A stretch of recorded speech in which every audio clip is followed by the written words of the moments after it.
Hey guys, it's Rich, and in this video I'm going to teach you my very best stuff when it comes to texting girls. It's one of the most common questions I get, and actually the first reaction of mine is that it's the wrong thing for guys to be thinking about. So if you are getting a lot of flaky numbers, I want to tell you first to go back and do some other stuff at the point of getting the number. I'm going to give you some texting tips in a minute, but first I want to talk about when you actually get the number and making sure it's solid. If you want to make the number solid at the time you ask for it, you can do three things.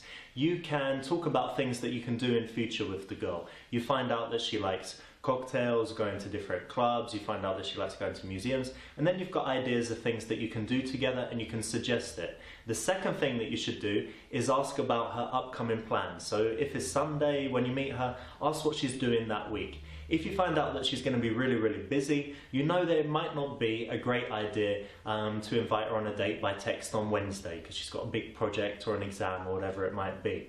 The third thing that you can do, and this is the thing that will give you the maximum chance, is actually arrange the date there and then. So you say, what are you doing this week? She says, not very much. You say, why don't we meet on Thursday? She says, yes. You say, okay, cool, let's meet at 7 or 8 o'clock. I'll text you in the afternoon. She says, okay. And you hand her your phone and she gives you the number.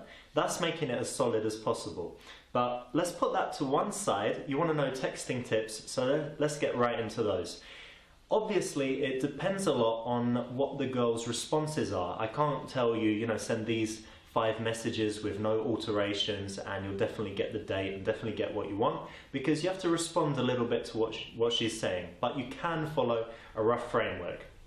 First text should be something like this. Let's assume you met her on a Friday night in a bar. I guess that's where most people are meeting up. So you can say something, you can text her on Sunday evening or Monday, and you can say, hey, it was good to meet you. How was the rest of your weekend?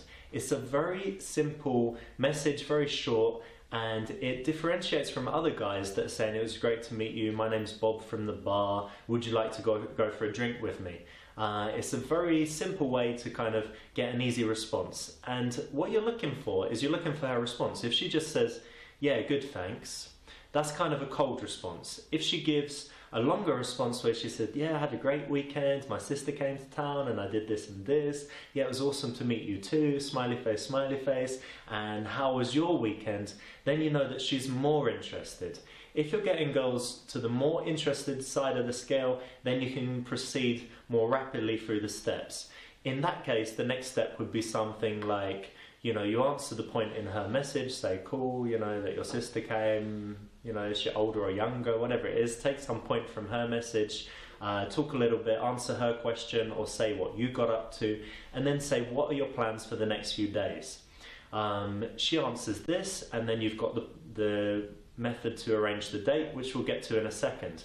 If she responds coldly, I would always suggest leaving it for 5-6 days, maybe a week, and then re-engaging and looking for the point where she becomes more friendly.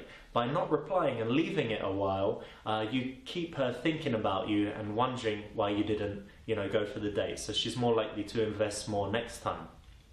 On to the next message. You've asked, what her plans are for the week, and then she's going to give you an indication of how busy or not she is. If your first meeting was really cool and you think that she'd be happy to meet you for a one-on-one date, you can go ahead and arrange that. You can say, why don't we go for a drink on Thursday? You said you like cocktails, there's this cool place, blah blah blah, and you arrange it like that. A good thing to include here is use a kind of sneaky technique called Illusory Choice, and you say, okay, let's meet at this place. When's good for you, 7 or 8 o'clock? So you're putting a question there, but it's something that doesn't really matter to you, but it gives her some feeling of power in the interaction. So that's a little trick that you can use. Again, hopefully you've done all of this at the initial meeting, and you won't need to do very much by text at all. But that's how I would play it. Pay close attention to her reactions, sense her receptivity. Don't ask too many questions in your messages, don't make them too long or difficult to answer. Let her be more friendly than you, and that should put you in good stead in terms of getting responses and bridging that gap from the initial meeting to the first date. So thanks for watching guys, and I'll see you soon with another video.